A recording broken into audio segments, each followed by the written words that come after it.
Hello everyone, my name is Ivan and this is my new episode of my illustration process for Blizzard Heroes of the Storm challenge. At this episode I will show you how I create a rough 3D sketch for Tychus minigun, and I will pose Tychus in ZBrush. But at first I'll answer some questions that you guys left me on my channel. First question: what program is the best start for learning 3D? In my opinion, it really doesn't matter.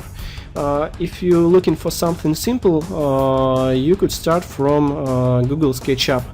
But if you're planning to do not only modeling but also animation, rendering and something else, maybe particles, then pretty much any major 3D software will suit you, because they have pretty much the same functions. You should look at each one and decide which one you like best.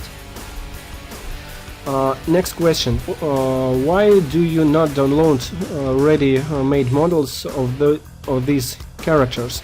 You do need them only as a reference to put them in the right pose, right?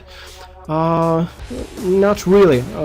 I think that for this challenge you cannot simply use models that's made by someone else. I read rules briefly, but I'm pretty sure that for this challenge, if you use content that was made by someone else, you need a permission from that person. Second point, that I don't need those amounts of details. I don't need a real high-res model of Tychus or Anub'Arak, because it would give me much less space for creativity. Maybe in the process I would like to change some parts of design. Maybe I would stylize them even more than they stylized now, or something else. And also, while I'm posing them, also it's pretty simple to pose them while they're rough, and it's pretty hard to pose them while they have ton of details. There would be more artifacts I should care about, and I would need more efforts to polish all this in Photoshop. Last question: how often do you use 3D models for creating images, and what are advantages of this pipeline? It would sound strange, but main points here is that it gives me speed and quality. For example, if I need to create an image only for 2 days, I think I would go straight with Photoshop. But for this challenge, when I have the whole month, I think that 3D will give me some speed and quality. Let me explain like this. For example, if you need to go to the store that's right next to your door, you would go by your feet, because it's a short distance. You no need a car for that. But if you need to go to another city, it would be much faster if you go by car. Same this.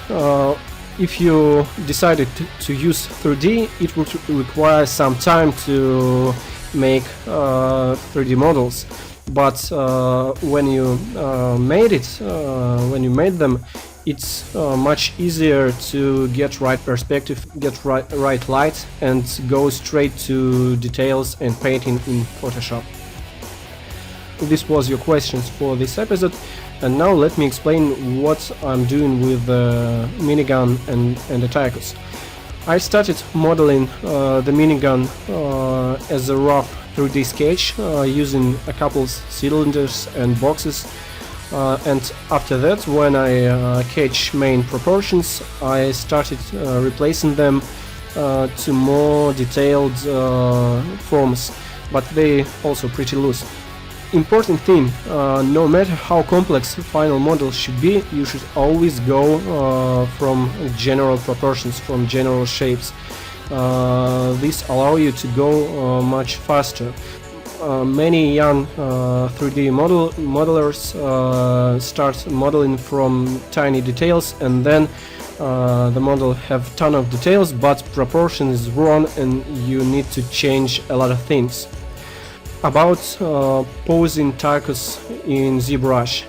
ZBrush have couple instruments for posing. I use transpose because I'm familiar with it, and it gives me more flexibility, because when I'm posing models I use a lot of fakes, I use a lot of tweaking, and it suits perfectly for my rough 3D sketches. Major thing that you should know about posing is that you should always start from general position of the body. For example, you could see in my video that I start posing Tychus by changing his angle to the ground, changing the angle of whole body, and after I make that the angle of body is right, I started to change pose of limbs and other things. So if you start making pose from a limbs, for example, start making running man, posing legs at first and arms, and then trying to pose the rest of the body, the pose would look very stiff. You definitely don't want that. So if you want dynamic pose, make sure that the whole body has the right angle to the surface or the ground. And I think this is it for this episode. I hope you guys like it. I really appreciate your support. Please leave your questions below the video. It will help me to make these episodes more interesting. And if you don't want to miss the next episode, please hit subscribe button, hit like button. And this is it. Yeah, thank you for being with me. I'll see you in the next episode. Goodbye.